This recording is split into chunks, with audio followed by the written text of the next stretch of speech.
Programa Paulo Berengues.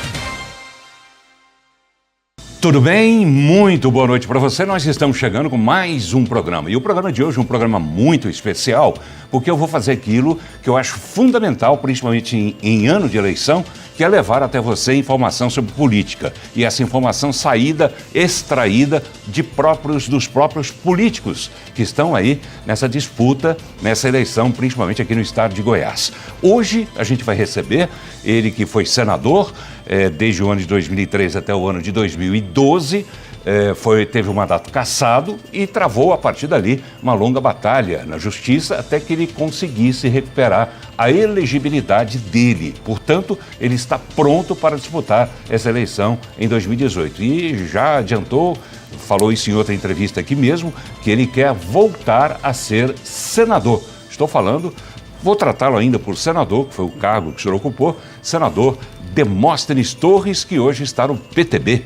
Tudo bem, senador? Boa noite. Tudo bem, boa noite, Paulo. Prazer estar aqui. Prazer, boa noite, Gama. Boa noite, senador. Boa noite, Paulo. Boa noite, né, Gama? Tá vendo? É fácil, né? Quando você entrevista uma pessoa que já ajuda a gente a apresentar os próximos convidados também. Tudo bem, Gama? Tocando de primeiro, tudo bem. Show de bola. Tudo bem? Então vamos fazer o seguinte, como o tempo é curto, a gente vai ganhar tempo indo rapidamente por intervalo, mas a gente volta para ouvir Demóstenes Torres. Deixa agora a justiça de lado e agora o jogo é político. Daqui a pouco ele fala.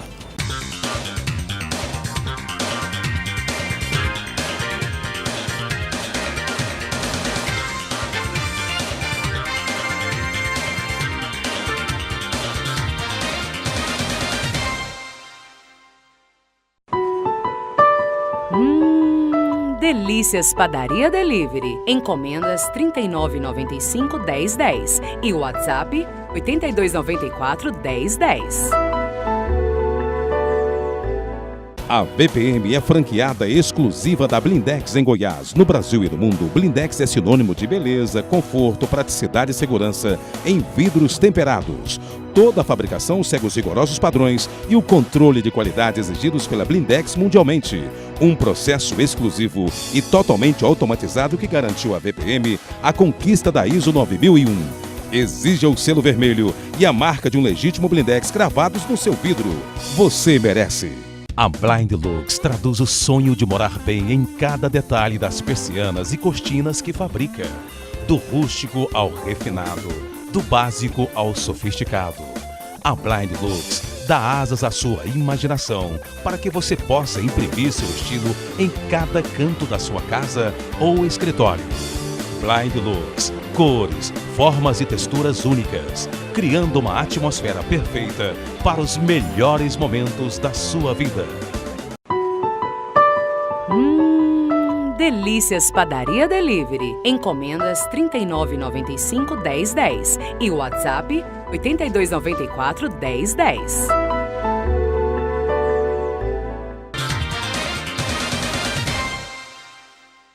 Muito bem, estamos voltando. O programa de hoje é um programa especial, recebendo aqui o ex-senador Demóstenes Torres, que hoje está no PTB. Também está aqui o Luiz Gama, jornalista, radialista, que vem mais uma vez para participar do nosso programa. Senador, vou tratá-lo por senador. O senhor, como eu disse na abertura do programa, já venceu uma longa batalha na justiça, né? O senhor conseguiu que fossem arquivadas as provas contra o senhor, enfim, o senhor conseguiu a elegibilidade agora, finalmente, o que torna possível uma candidatura sua nesse ano de 2018. E aí vem uma outra batalha que não é menos fácil do que essa da justiça, que é a batalha política, ou seja, encontrar abrigo dentro da base aliada, que ao que parece é o que o senhor pretende, para ser candidato ao Senado mais uma vez. Com que armas o senhor chega para conseguir esse lugar? Olha, Paulo, durante anos, 6 anos, né, eu passei por esse processo explícito. E houve 4 anos de investigação antes. E talvez eu tenha sido a personalidade política mais investigada do Brasil, né? E, ao fim, foram 9 vitórias sequenciais, né? 3 no Supremo Tribunal Federal, aqui na Justiça Estadual. O Ministério Público fez uma devassa na minha vida, na vida dos meus irmãos, dos meus filhos, dos meus parentes. E, por fim, no mérito, pediu o arquivamento de crimes, lavagem de dinheiro, que me acusavam e tal. botaram o Interpol no meio para tentar achar conta no exterior. E, por fim, nada aconteceu. Nada.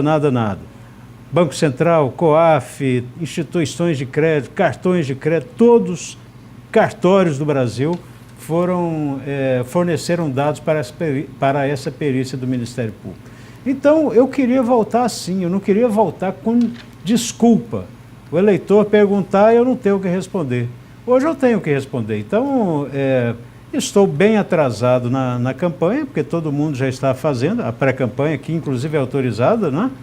Mas hoje eu tenho uma história para contar e acredito que o eleitor vai poder acreditar em mim e voltar àquele status que eu tinha de senador da República. Porque, convenhamos, eu fui decapitado lá por políticos, né?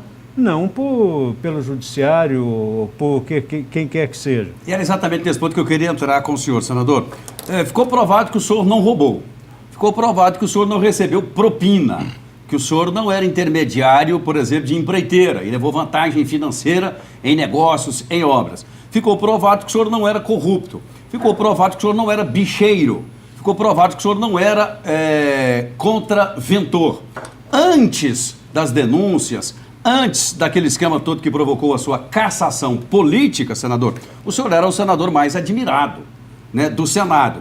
Campeão em relatoria de projetos naquela casa. Ajudou a fazer, é autor de algumas das principais leis que hoje nós temos no Brasil, as mais modernas, pelo menos as últimas delas. De senador, admirado, respeitado, inclusive no Supremo Tribunal Federal, a um homem que foi cassado, que foi decapitado publicamente do ponto de vista político. Qual é a imagem que o senhor tem do senhor hoje? O senhor está com o nome limpo?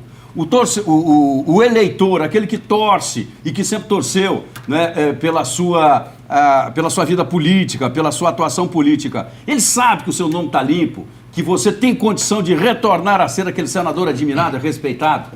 Olha, veja bem, eu acredito que grande parte do eleitor já tem esse esclarecimento, mas tem uma outra parte que não tem de forma alguma, que ainda fica com aquela notícia, porque na realidade, quando você ganha, a divulgação é em rodapé. Quando você é acusado, vem as manchetes. Sai, né?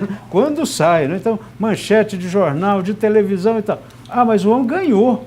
Bom, olha, fulano de tal ganhou. Então, fica para muitos essa necessidade de esclarecimento. É por isso que eu estou voltando agora para as mídias sociais, reativando Twitter, Facebook, Instagram, e discussão o tempo todo. Estou, inclusive, lançando um livro para mostrar que tudo isso que eu disse hoje, eu disse em 2012. Só que ninguém ouvia, né? Naquela época ninguém queria ouvir, queria só... Não, isso aí era desculpa. Bom, nem a defesa técnica, naquela época, eles liam, né? Nada.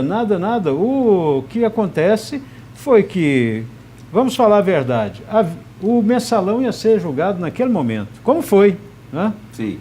E aí, com esse caso... Lula, Dilma, Sarney, Renan, que não gostam de mim, nunca gostaram, né? Conseguiram manipular para que eu fosse jogado fora. E vamos lembrar o seguinte, eu sofri um processo inteiro, até chegar o momento da cassação, em 3 meses. Isso nunca aconteceu, todo mundo tem direito de defesa. Eu mesmo fui relator da Série Silessarenko, que era senadora lá no Mato Grosso. 2 anos de relatório, direito de defesa, né, até chegar a um ponto de julgar. Agora, com o que aconteceu no Brasil, foi feito um acordão, né? E o acordão é o seguinte, quem não é do nosso grupo está fora. Mas o que aconteceu com o Aécio Neves mesmo, com a prova do tamanho do mundo contra ele? O que aconteceu com o Renan? Mesmo o Sarney, que teve até prisão preventiva pedida e foi negado pelo Supremo. Então, não houve nada, não houve um processo. Então, as coisas se acomodaram para o lado daqueles que realmente delinquiram. Porque, como você bem lembrou, eu sequer fui acusado de, em algum momento da minha vida, pegar dinheiro público, desviar dinheiro de hospital, de ponte ou de qualquer coisa. Então, o eleitor vai ver o seguinte, olha, se está todo mundo no pau da goiaba e ele está aí tranquilo, será que ele não é inocente, como a justiça disse? E agora foram 9 decisões. Não foram só as decisões do Supremo, foram 9 decisões em meu favor. Eu jamais perdi. E não foi só anulação de interceptação, não. Foi no mérito mesmo, vasculhar a vida no Brasil e no exterior, vasculhar a vida de parente, a tentar achar um laranja, alguma coisa, e nada. Então, eu me sinto absolutamente confortável para voltar a prestar serviço para Goiás e para o Brasil. O senhor está sendo visto agora, nesse momento, por muita gente. Em uma frase, o que o senhor diria para essas pessoas que o senhor pretende dizer já a partir dessa pré-campanha? O senhor se apresentaria hoje como o que numa frase bem curta, que é uma característica sua, né? O senhor tem o poder de síntese, né? O senhor faz bem as frases bem colocadas. Dizendo para o telespectador, olha, eu hoje sou o quê? 3 pontinhos. Comprovadamente honesto e competente. E quer disputar a eleição por quê? Porque eu acho que tem serviços relevantes a prestar ao Brasil, né? Ainda. Depois eu posso até relembrar algumas coisas que eu pude fazer. Por exemplo, a Lava Jato. Hoje ela só existe por conta de um projeto que eu relatei, as medidas cautelares, né? Como é que a Lava Jato ia evoluir se não tivesse, por exemplo, tornozeleira eletrônica? Ou o que aconteceu com os irmãos batistas, que foram impedidos de entrar na própria empresa. Foi uma medida que eu criei. Isso seria imaginável no Brasil? Você é dono daquela empresa, mas você não pode entrar nela. A empresa é sua, mas outro vai administrar no seu lugar. E caçar passaporte para que não fugissem do Brasil. Então, eu tenho serviços relevantes prestados e quero continuar fazendo isso. Quando o senhor sai às ruas, como é que é a reação da população? Boa, sempre foi. Você veja o seguinte, quando uma culpa é evidentemente comprovada, as pessoas são hostilizadas em algum lugar. Eu jamais fui hostilizado. Jamais alguém chegou até mim... O senhor nunca foi maltratado em restaurante, em shopping, lugares jamais, públicos? Lugar nenhum. E ando porque é o seguinte, veja só, eu sou uma pessoa comum. Eu tenho um carro, eu dirijo meu carro, eu não tenho motorista, eu tenho que comprar as coisas para mim, eu vou ao supermercado, então eu transito e sempre transitei. Antes do seu problema, que levou a sua cassação, o senhor era a bola da vez para muito cargo importante. Era a bola da vez para ser candidato à presidência da República com chance de vitória pelo Democratas à época, me lembro bem. Muita gente dizia que o senhor era a bola da vez para, se quisesse ser ministro do STF, para ser governador de Goiás, para ser prefeito de Goiânia ou candidatos.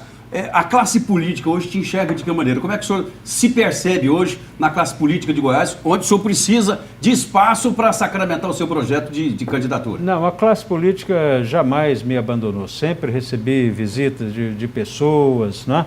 E conversamos muito esse tempo todo, né, nos bastidores, e agora creio que explicitamente, né? Então eu tenho muito bom relacionamento com o presidente de partido, com deputados. Com Marconi. Com Marconi. E acredito que com o Zé Elton, que nós vamos chegar num acordo e num consenso. É óbvio que eu não quero ser candidato de qualquer jeito, né?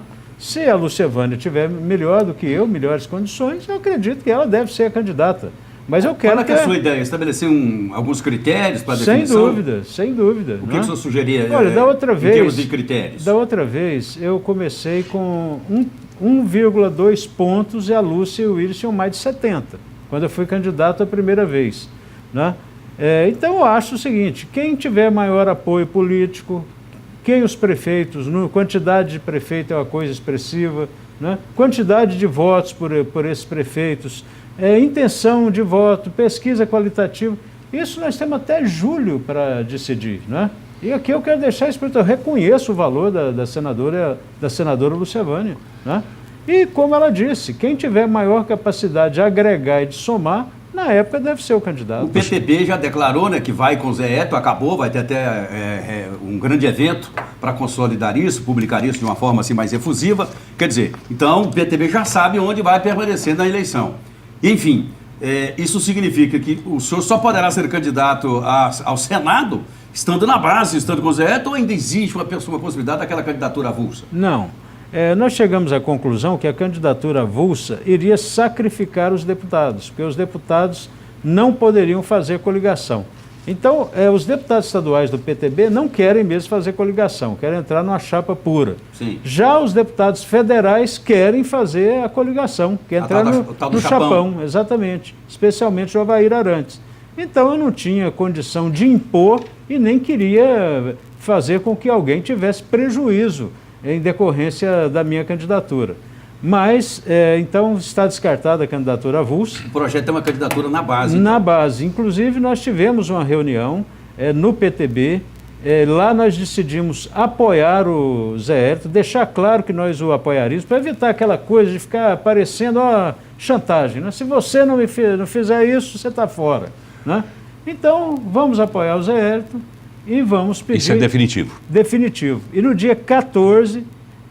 nós vamos fazer esse apoio explicitamente em Itumbiara, tendo como anfitrião o prefeito Zé Antônio, e na mesma data eu serei lançado pré-candidato do PTB. Mas o senhor entra preparado para lá na frente não disputar a eleição? Não, eu entro para ganhar a eleição. Sim, mas o senhor está preparado para para de repente no meio do caminho aparecer a tal da pedra que pode impedir, por exemplo, Lúcia Vânia pode estar melhor que o senhor nas pesquisas. Se ela tiver... O senhor está preparado para não disputar a eleição, embora a vontade seja essa? Olha, eu sou um homem de palavra. Eu dei a palavra, empenhei e acabou. Posso chegar lá na frente, porque a eleição costuma mudar justamente na reta final. Mas se você estabelece um critério, tem que respeitar esse critério. Então, se a Lúcia estiver melhor que eu, por que eu quero ser candidato no lugar dela? E o senhor só será candidato nessa eleição ao Senado? Sim, porque... Seu projeto é retornar ao Senado? Porque foi de lá que eu fui escorraçado pelos meus inimigos. Né? É lá que o senhor quer votar e mostrar quem é Demóstenes Torres. Quero voltar a ter oportunidade de discutir situações como do Estatuto do Idoso, que eu fui relator, todos os crimes contra a pedofilia no Brasil eu fui relator, sequestro relâmpago, divórcio direto. Antigamente você tinha que fazer uma separação, depois tinha que fazer... né, para você conseguir divorciar. Exatamente. Divórcio até em cartório, não é verdade? Então, assim, foram tantas leis, a lei da transparência, a lei da ficha limpa. Então, eu quero continuar prestando meu serviço. Então, não quero ser candidato a governador, não quero ser candidato a vice-governador ou a deputado, né? Eu não estou querendo fazer carreira política, né? O senhor já imaginou o dia, caso isso aconteça, é a sua vontade, o dia que o senhor chegar ao Senado eleito, como é que será o primeiro dia? Qual será o seu olhar para os seus pares? Eu vou dizer, como eu estava dizendo quando fui brutalmente interrompido, e continuar o que eu estava fazendo, né? Inclusive eu vou escrever... Alguma mágoa? Não, de jeito nenhum. Porque é o seguinte, se você ficar magoado, você fica magoado com o mundo, não é verdade? Porque assim... No momento, há tanta incompreensão e parece que você é culpado. Não é? E o único resultado da mágoa é um mal para quem está sentindo. Exatamente. Ter ódio, como alguém disse, o ódio é o amor que adoeceu severamente. Né? Então nem quero ter. Muita gente deve estar se perguntando, mas o Demóstenes está bem, o senhor é procurador, né, do Ministério Público, tem gente que fica de olho no seu salário, fala, tem um bom salário, viaja mundo, aquela coisa toda, toma bons vinhos, enfim, está numa fase apaixonada, aquela coisa toda. Não seria melhor ficar em casa, passear, aquela coisa toda? O senhor ainda assim quer voltar para aquele turbilhão? É o que a minha mulher quer que eu faça. Né? É ela que quer? Mas quer que eu fique em casa. Né? Minha família quer que eu fique em casa. Mas é que é o seguinte, todos compreendem que eu não posso deixar essa coisa do jeito que ficou, né? E eu tenho projetos, estudei muito, no Ministério Público voltei a me apaixonar por direito penal e processo penal. Se vocês pegarem lá o relatório do Ministério Público, eu sempre estou em primeiro lugar entre os mais produtivos. Quer dizer, além de qualidade de serviço, quantidade de serviço. E nessa área penal tem muito para você fazer nesse país, hein, senador? Nossa. O Brasil está de cabeça para baixo, porque não sabe o que fazer com os seus presos, não sabe quem prender, como prender, onde colocar, enfim, nós estamos perdidos nessa área penal, né? Olha, eu acho que aí eu tenho uma grande contribuição a dar. Porque, veja só, quando eu comecei como promotor de justiça, qual era o crime que tinha demais? Furto.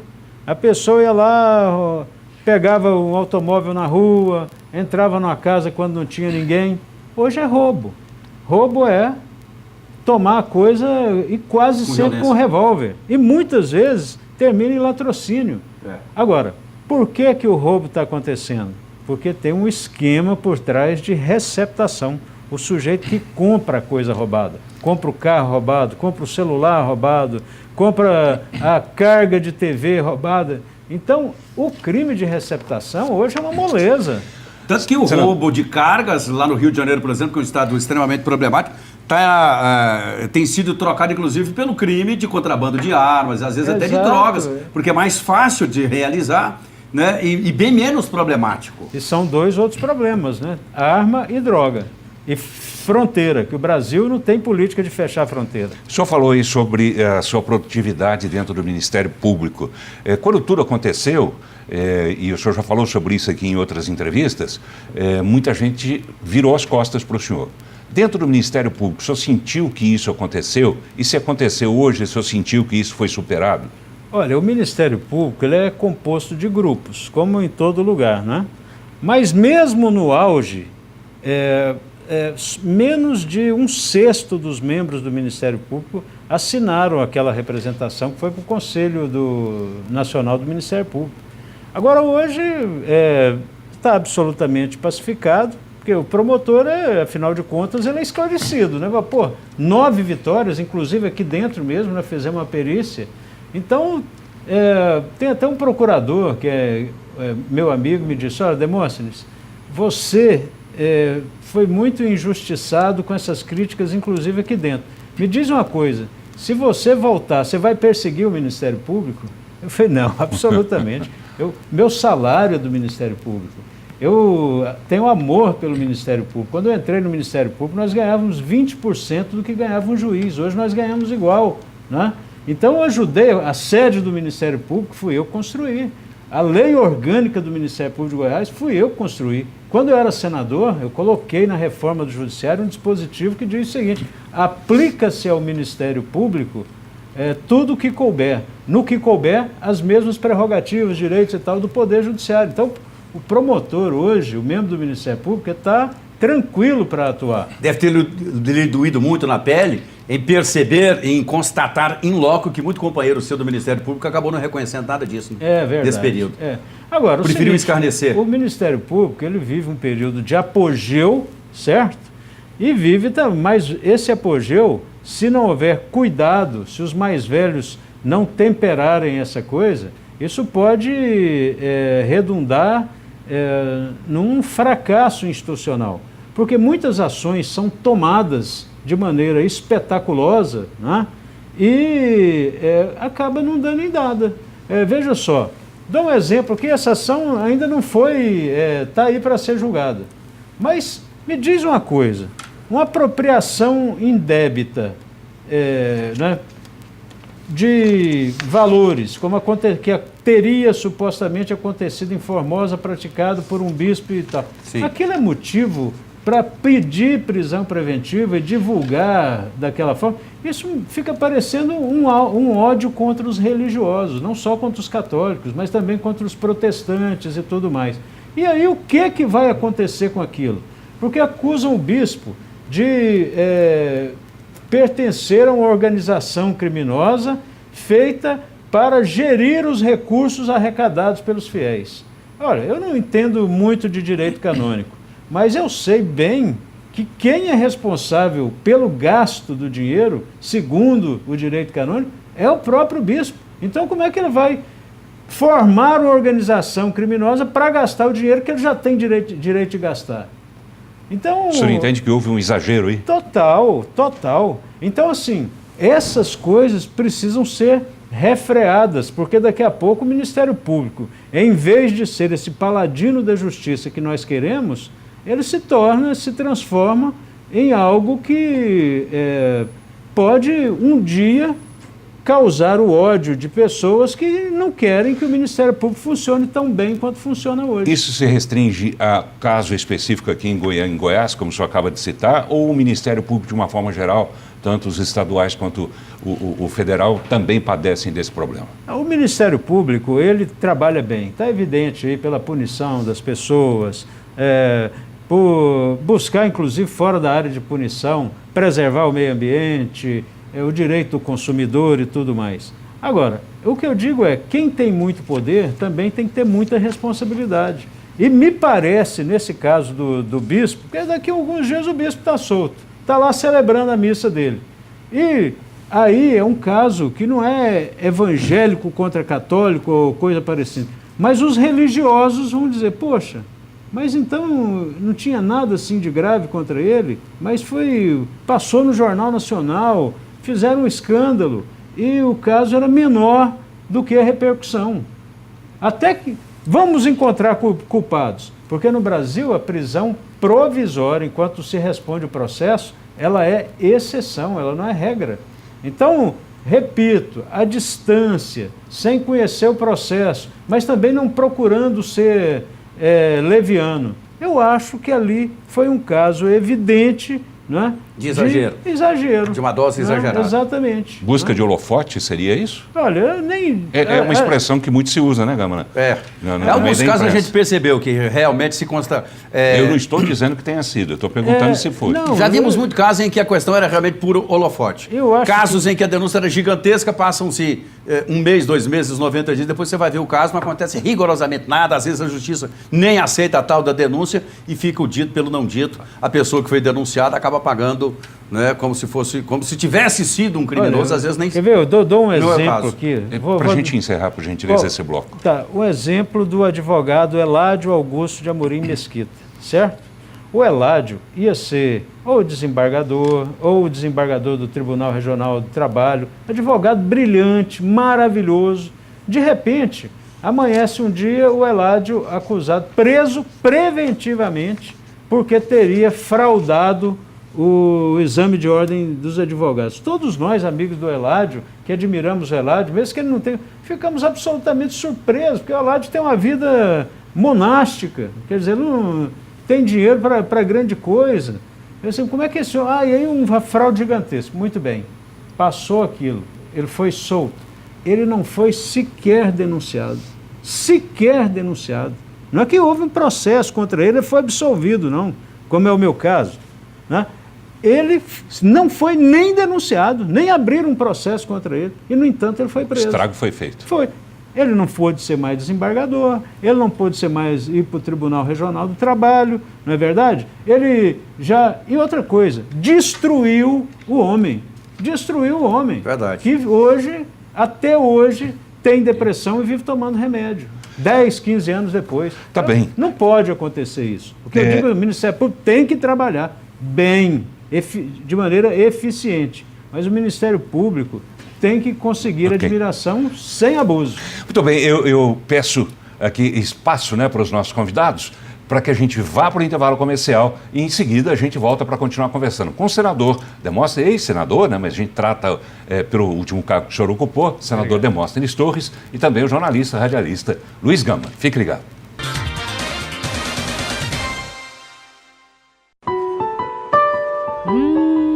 Delícias Padaria Delivery. Encomendas R$ 39,95 1010 e o WhatsApp 8294 1010. A VPM é franqueada exclusiva da Blindex em Goiás. No Brasil e no mundo, Blindex é sinônimo de beleza, conforto, praticidade e segurança em vidros temperados.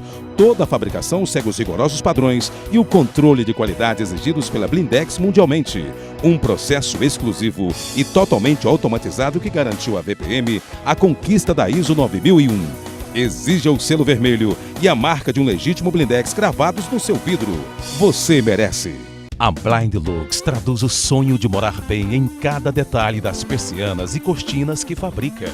Do rústico ao refinado, do básico ao sofisticado. A Blind Lux dá asas à sua imaginação para que você possa imprimir seu estilo em cada canto da sua casa ou escritório. Blind Lux, cores, formas e texturas únicas, criando uma atmosfera perfeita para os melhores momentos da sua vida. Delícias Padaria Delivery. Encomendas R$ 39,95 1010 e o WhatsApp 8294 1010.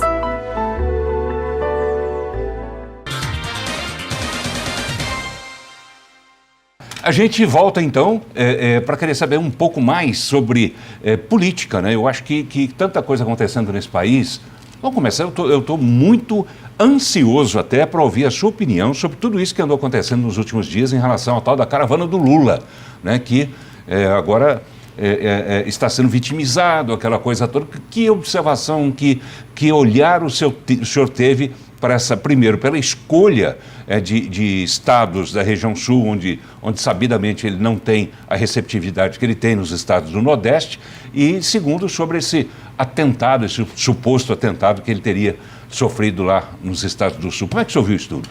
Olha, o Lula e o PT, eles plantaram esse ódio, né? O início foi isso, nós contra eles, pobre contra rico, estudados contra descamisados, uma coisa assim. Bom, isso é uma coisa que não ia dar certo em momento algum. E óbvio que o Lula quase que afrontou os estados do Sul, porque notoriamente, as pesquisas indicam isso, é onde ele tem maior rejeição. Mas nada disso justifica a violência que foi praticada contra ele. Quer dizer, jogar pedra, jogar ovo, essas coisas não são da política, isso é uma coisa irracional.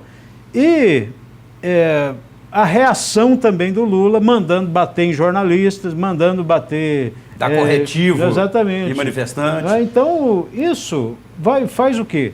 Isso vai acabar mal. Depois esses tiros, que a gente não sabe como é que aconteceram, né? Mas, e aí? Nós vamos ter um morto daqui alguns dias? E as Forças Armadas estão aí quietinhas, e deveriam permanecer quietinhas o resto da vida. Mas começa a gerar uma situação de bagunça completa no país, não é verdade? Lembro que ontem, na quinta-feira, os principais assessores do presidente, ex-assessores, advogados, presidente Michel Temer, foram presos. Então nós estamos vivendo um clima de instabilidade completo. Segurança pública, você sai na rua, corre o risco de morrer por conta de um tênis. Tráfico de drogas tomou conta do país. Penitenciárias, prisões com decapitação, crime organizado comandando. Presidente da República envolvido comprovadamente com um monte de coisa errada, né? Como isso vai parar, senador? Eu temo muito pela estabilidade do país. Sinceramente, pelo que eu vejo... O senhor falou sobre Forças Armadas, o senhor tem receio de que...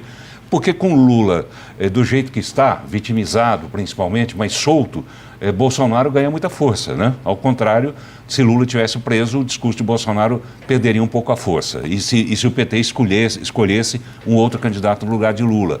Essa situação com Lula nas ruas, com Lula sendo atacado, fortalece muito o Bolsonaro, e aí vem o receio do senhor, é isso? Olha, eu tenho medo pelo seguinte, o que acontece, você pode não gostar de político, mas você não pode bater no político. Você pode não gostar do jornalista, mas você não pode bater no jornalista, como aconteceu ali, né? Era um cinegrafista e tal. Mas assim, vamos colocar dentro desse âmbito. Você pode não gostar da manifestação, mas você não pode espancar o manifestante. Agora, as manifestações, elas têm um limite que se chama tranquilidade. Você pode dizer o que quiser, pode fazer palavra de ordem. Quem está na vida pública tem que aguentar mesmo. O direito de ir e vir também precisa ser respeitado. Exato. Né?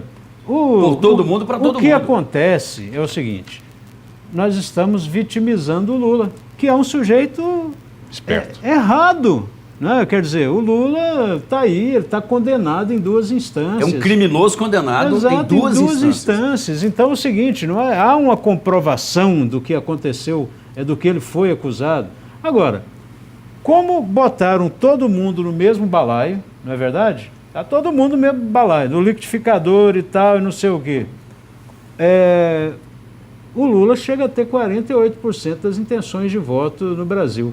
E o que o senhor percebe? A instituição Supremo Tribunal Federal, ela teme um fenômeno Lula preso, né, o Brasil incendiado. O senhor conhece bem o Supremo, o senhor tem, né, muita relação, inclusive pessoal, com alguns daqueles ministros. O que o senhor percebe da instituição Supremo Tribunal Federal? Que medo é esse que eles têm de Lula? Olha, o Supremo acabou ficando enredado num problema que ele podia ter solucionado lá atrás. O que acontece? Em 2009, eu era presidente da Comissão de Constituição e Justiça.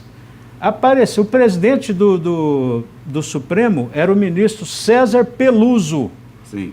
Ele sugeriu que nós fizéssemos uma PEC, proposta de emenda à Constituição, alterando a Constituição para permitir a prisão em segundo grau. Não só a prisão, mas toda e qualquer decisão na área civil, na área eleitoral, tudo pudesse ser executado a partir do segundo grau. Houve uma segunda condenação, né? Ou uma condenação única para quem tem foro privilegiado, então vamos cumprir a pena. Só que aí o próprio Supremo, me lembro da pressão que ocorreu em cima dos políticos, fala, não pode ser assim. A Constituição diz que o trânsito de julgado é após o Supremo julgar. Muito bem, há 2 anos, o Supremo, sem lei alguma, sem nada, fez o quê? Tomou uma decisão de que era possível a prisão em segundo grau. Foi contra em 2009, e agora, 2 anos atrás, foi a favor. Só que gerando uma jurisprudência que hoje eles querem quebrar. Exatamente. E aí o seguinte, por um voto, aí altera sempre o Supremo aqui, morreu o Teori, aí mudou, pode mudar, alguém que votou contra, pode retroagir. E aí entraram com 2 ações declaratórias de constitucionalidade, porque o Código de Processo Penal foi alterado em 2011 e criou-se um dispositivo que diz que a prisão só pode acontecer após o trânsito em julgado, não pode acontecer em segundo grau. Entraram com as ações, a Ordem dos Advogados do Brasil e outra que eu não me lembro. A ministra Carmen Lúcia tem isso em mãos para julgar desde dezembro do ano passado, mas não quis julgar. E agora vão ter que julgar o caso do Lula. Se julgar a favor do Lula, vão dizer, o Supremo está protegendo o Lula. Se julgar contra o Lula, vão dizer, o Supremo está perseguindo o Lula. E a decisão deve ser de novo por 6-5. Então imagine o problema que o Supremo criou, e o Supremo é o órgão encarregado de zelar, é o poder encarregado de zelar pela harmonia entre os poderes. Veja só, ele é o julgador daquelas questões que vão pacificar o Brasil. Então, com essa omissão, o que fez o Supremo? Incendiou o Brasil. Não é verdade? Com certeza. E qualquer que seja a decisão do Supremo, ele sairá criticado. E o que será desse país depois de qualquer que seja essa decisão do STF? Politicamente, qual seria, emendando essa pergunta do Paulo, o melhor caminho para o Brasil nas eleições? Olha, o Brasil e o mundo sempre foram melhor quando tiveram pessoas de centro. Nós não podemos dar guarida aos extremados, não é verdade? Sim. Por exemplo, eu sou amigo do Bolsonaro, gosto do Bolsonaro, sempre nos demos bem, sempre trabalhamos juntos, mas nós não podemos fazer esse discurso de esfolar o Lula. Agora, ao contrário, eu não gosto do Lula. O Lula, eu acho que foi o sujeito que tramou para que eu perdesse o mandato. Mas eu não posso também aceitar o que fazem contra ele. Dar tiro, dar porrada, fazer intimidação. Ainda que da parte deles tenha sido dito também que se Lula fosse preso haveria derramamento de sangue. Não, eles são completamente equivocados. Eu acho que eles que provocaram isso, né? Foi o Lula, foi o PT, desde o início com essa ideia de que o Brasil tinha que ser dividido. O Brasil tinha que ser dividido em raças. Negros contra brancos. O que o senhor está dizendo para nós é o seguinte, que politicamente o correto é o Brasil. Não ter nem Lula nem Bolsonaro o vencedor da próxima eleição. Eu acho que se aparecesse uma pessoa de centro, seria espetacular. O presidente Temer, vamos botar assim, ele tem feito um bom governo na área econômica. Tirou o Brasil da inflação, fez uma mini reforma trabalhista, nós temos hoje um menor número de desempregados. O Brasil estava num buraco, começou a crescer. Mas ele não tem condição nenhuma de ser candidato a presidente da República. Ele insiste nisso. Por quê? Porque senão nós vamos continuar esse processo de, olha, houve um golpe contra a Dilma. Não houve golpe contra a Dilma. Talvez a Dilma ela caiu, não foi porque praticou crime, não. A Dilma caiu porque ela foi inábil em lidar com as forças políticas. Ela achou que... eu conheço muita gente do PT que eu admiro, gosto, e que me contavam episódios de truculência dela, até jogar cinzeiro em assessores Quer dizer, como é que uma pessoa dessa chega à presidência do Brasil? Meirelles é um bom candidato? Excelente. Excelente. Esse seria magnífico. Por quê? Agora, porque é um liberal, esses avanços da economia todas passaram pelas mãos dele, né? E ele tem bons projetos para o Brasil, né? Tem experiência, não ia arrostar ninguém, sempre senta, põe todo mundo na mesa para negociar. Então, acho que o Meirelles seria um candidato espetacular. Mas tem chance? Não, na minha opinião, não tem. Esse é o problema. Ele é muito distante né? do povo, né? Politicamente, ele é desarticulado. Por exemplo, o Geraldo Alckmin também é uma pessoa ponderada, mas na minha opinião também não tem chance. Né? É muito difícil. Não tem chance eleitoral. Eleitoral, exatamente. Quem é que tem chance então, afinal de contas? Hoje nós estamos na mão do Bolsonaro, acredito, e talvez se o Dória resolver sair candidato à presidência da República, possa se eleger. Mas ele tem menos atributos, na minha opinião, do que um Geraldo Alckmin, né? Mas seria melhor do que um extremado, do que um louco. Até porque vai fazer 1 ano e 3 meses só de administração em São Paulo, né? Quer dizer, não vai ficar o tempo que prometeu que ficaria. Mas ele já vai, está certo que vai renunciar para ser candidato a governador. A governador, né? o que já provocou muito desagrado lá em São Paulo. Porque o cargo de prefeito... Até porque ele não cumpriu exatamente, pelo menos boa parte, né, das promessas dele. E até porque o cargo de prefeito fica sendo um cargo transitório, né? Não é verdade? O sujeito vira prefeito, aí eu vou renunciar, especialmente segundo mandato. Você tem a impressão que a pessoa vai renunciar a todo tempo, né? Mas é o próximo governador de São Paulo. O paulista adora o PSDB. Exato. O paulista tem uma relação com o PSDB extremamente diferenciada do Brasil inteiro e muito dificilmente ele perde a eleição. Agora, eu acho que vai aparecer essa figura ainda, sabe? Eu acho que vai... Essa de centro, para livrar o Brasil desse extremismo. Tem que... Olha, nós temos que pacificar o Brasil, não tem que ter ódio contra o Lula. Álvaro Dias poderia ser esse homem? O Álvaro Dias poderia ser, só que ele também não tem relevância eleitoral. Né? E o Ciro? O Ciro já é... O Ciro é quase um extremista também, né? O Ciro é um sujeito extremamente preparado, para dizer a verdade, é das pessoas mais preparadas que eu conheço, mas de uma hora para outra ele é mercurial. Então, se nós estamos conversando, você me desagrada, perde o gosto pela coisa, né? Assim, do diálogo. Então, o Ciro, o problema dele é o temperamento. Né? Agora, senador, vamos falar um pouco também sobre a política aqui em Goiás. Assim como o senhor fez um panorama para a gente aí sobre a eleição nacional, né, Gama? Perfeito. Aqui em Goiás, como é que o senhor vê essa cena, como é que o senhor vê esse momento, principalmente esse momento em que a gente está vivendo aqui, e eu gostaria que o senhor contextualizasse situação, oposição. Como é que está a situação, como é que está a oposição?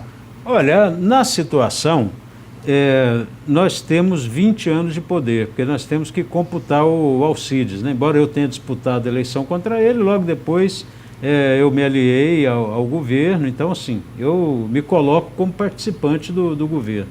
20 anos desgasta qualquer governo, né? Por melhor que ele seja.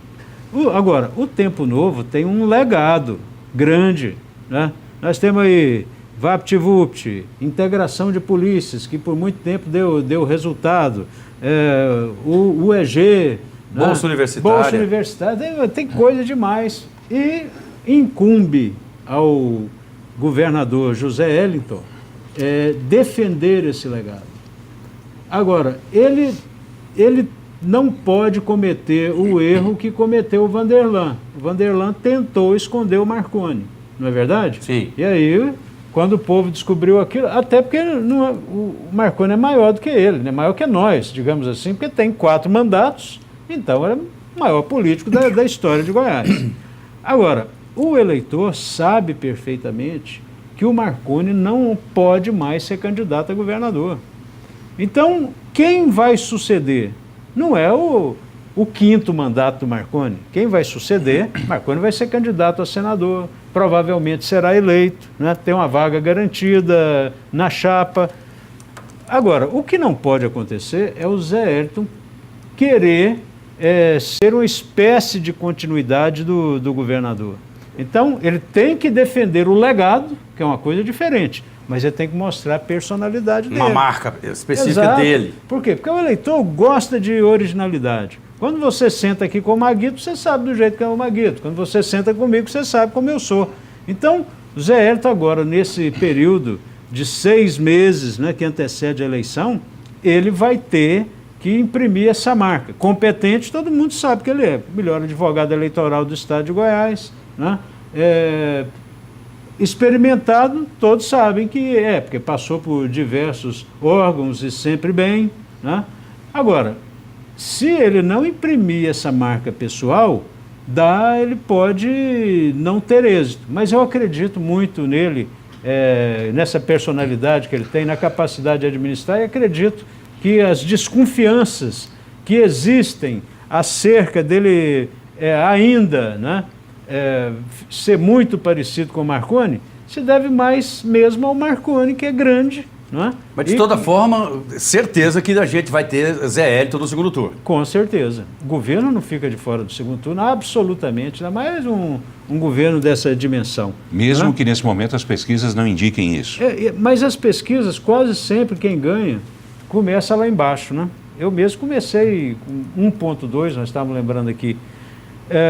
Eu acredito firmemente que ele vai caminhar nessa direção. Agora, quando o senhor fala em imprimir marca, Zé Hélito imprimir marca, o senhor quer dizer muito mais o que ele também chegar ao povo, Gama? Seria isso? Ele se tornar mais conhecido? O povo, eu penso que o que o deputado está querendo dizer é o seguinte, Zé Hélito vai ter que ter uma atuação de forma tal que o povo lhe enxergue de uma maneira muito clara. Esse é o Zé Hélito, isso é o Zé Hélito, o Zé Hélito é assim, o Zé Hélito é assado. A percepção do povo, do eleitor em Goiânia hoje, de Goiás hoje, não é assim em relação a Zé Hélito. É isso aí. Concordo perfeitamente. Ele é governador, está mostrando que tem capacidade, então vamos dar uma outra chance para ele. Porque o eleitor quer mudar, mas não quer mudar para pior. Não é verdade? Sim. E a gente está vendo assim, onde é que esse debate da eleição estadual chegou? Está um deserto de ideias, concorda? Sim, proposta nenhuma. Eu estou vendo assim, na hora que eu chegar aí, eu vou passar o rodo, vou arrebentar com todo mundo. Né? Qual é a proposta na área de saúde? Vamos fazer o quê com a saúde? O que nós vamos fazer com as estradas? Como é que eu vou arrumar um emprego? Como é que eu vou industrializar o Estado? Temos um problema gravíssimo do meio ambiente. Olha o meia ponte aí, do jeito que está essa situação. O próprio Rio Araguaia.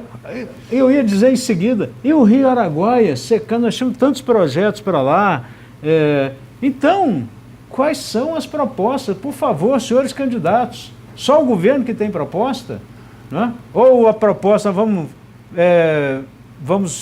ganhar a eleição para fazer o que já estão fazendo na área nacional, né? Nós contra eles. Senador, oposição, como é que o senhor vê a oposição nesse momento? Caiado e Daniel, em especial. O Caiado está consolidado, evidentemente, como candidato. Não tem como não ser candidato, até porque daqui a pouco termina o mandato dele.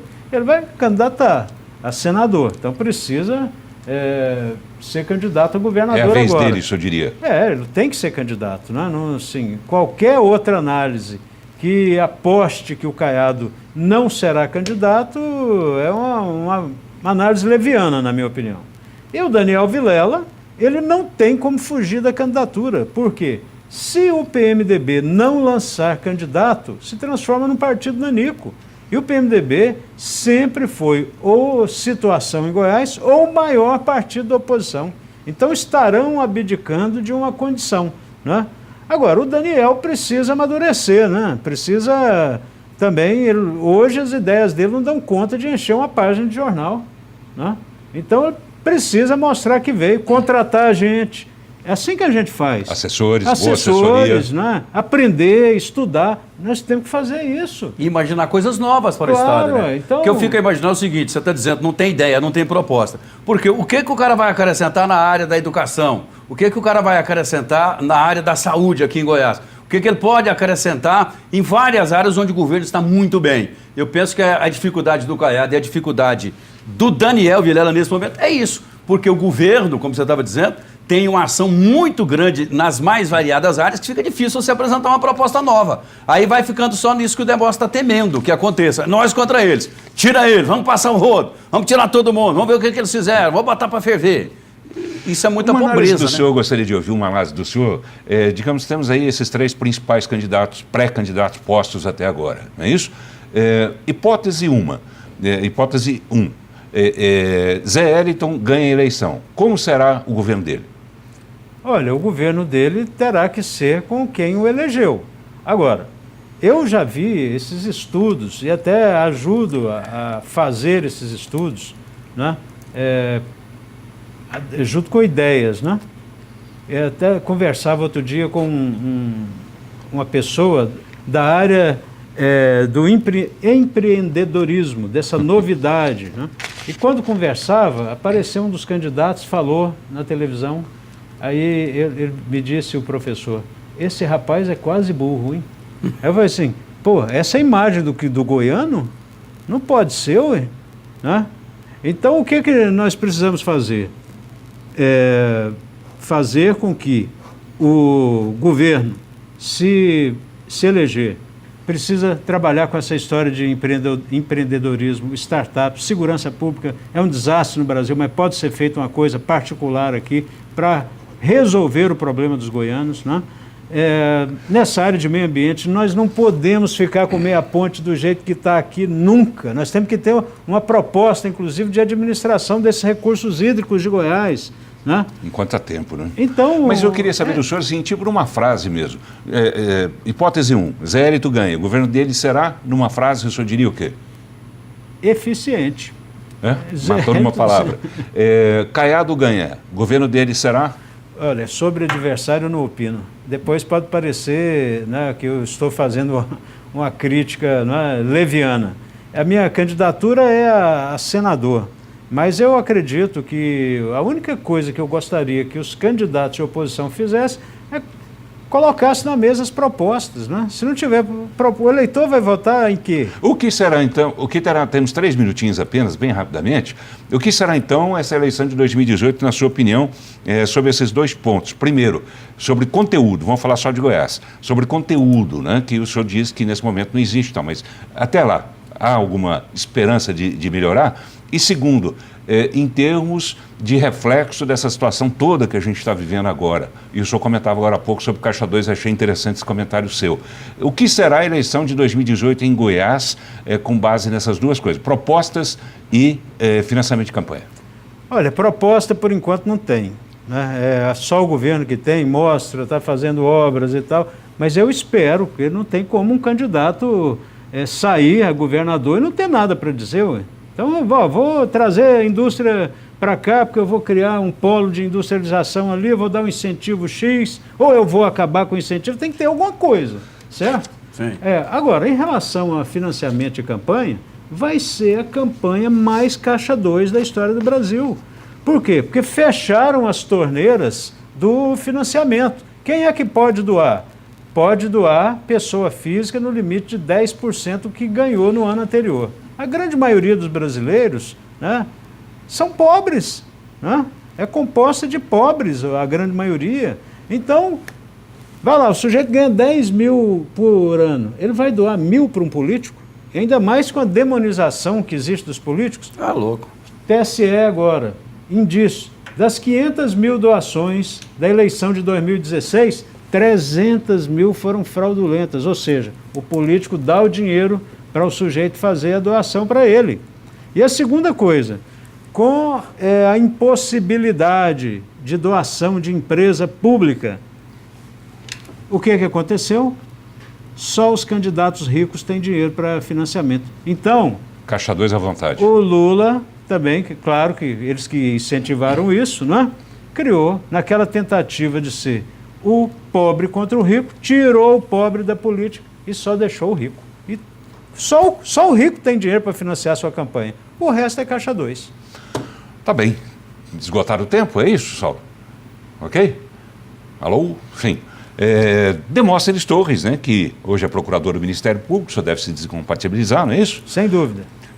Quando que o senhor faz isso? Até o dia 6 é obrigação para poder disputar a eleição. Você vai 6 de aposentar? abril. Não, eu vou me desincompatibilizar. Estou gostando de trabalhar lá. Show de bola. Né?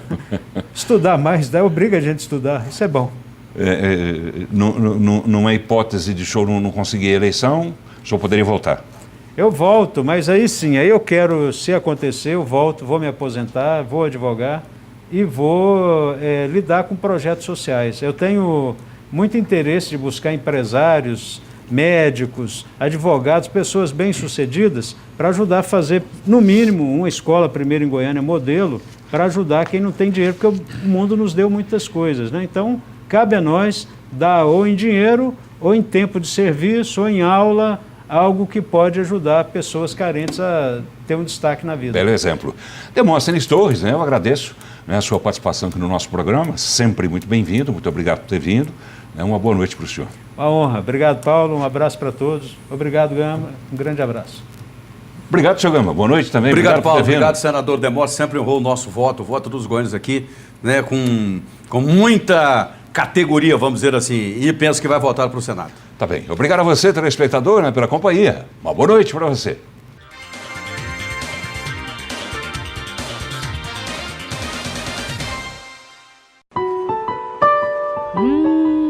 Delícias Padaria Delivery. Encomendas 39,95-1010 e o WhatsApp 8294-1010.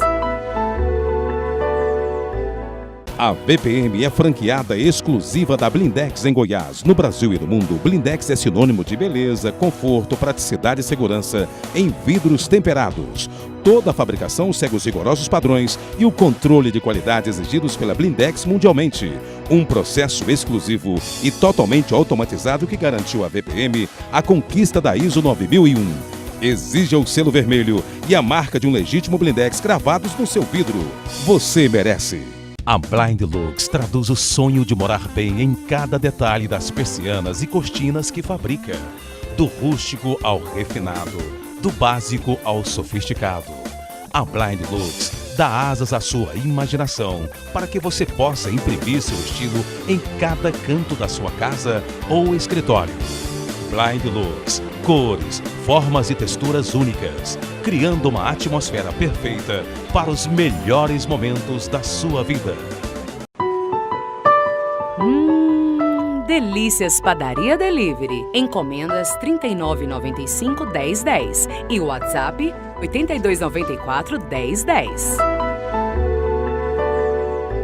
Programa Paulo Berengues.